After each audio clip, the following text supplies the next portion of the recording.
তারপরও আল্লাহ আইন বাদ দিয়ে ওরা বিল্লাহ সহ্য করতে পারে না, ওরা আলহামদুলিল্লাহ সহ্য করতে পারে না। কথা বলেন ঠিক কিনা? ওরা ইসলাম সহ্য করতে পারে না, ওরা আল্লাহু আকবারের তাকবীর সহ্য করতে পারে না। আল্লাহু আকবারের তাকবীর বন্ধ করবে ষড়যন্ত্র করে মিজানুর রহমান আজহারীকে তারা দেশ থেকে তাড়িয়েছিল। মুফতি আমির হামজাকে ওরা 3 বছর কারারুদ্ধ করে রেখেছিল।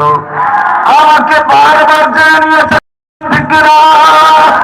ওরা আল্লাহু আকবারের তাকবীর বন্ধ করতে যে আল্লামা সাঈদীকে ইনতিশারের মাধ্যমে বিষ প্রয়োগ করে নির্মমভাবে হত্যা করেছে।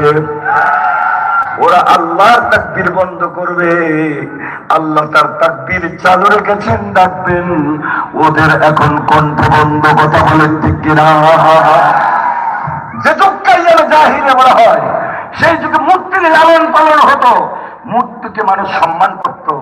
এই কুখ্যাত হাসিনা সরকার আমাদের কষ্টের টাকা, আমাদের মাথার ঘাম পায়ে ফেলা পয়সা দিয়ে, হাজার হাজার কোটি টাকা দিয়ে রাস্তার মোড়ে মোড়ে, অফিসে, আদালতে, কোর্টে, কাছারিতে মূর্তি দিয়ে, তার বাবার মূর্তি দিয়ে দেশ থেকে ছয় লাভ করেছিল। কথা বলে ঠিক কিনা? আমি বলি, বাজারে গেলে আর কিছু মাছ পান আর না পান, পাবেন সিলভার কাপ।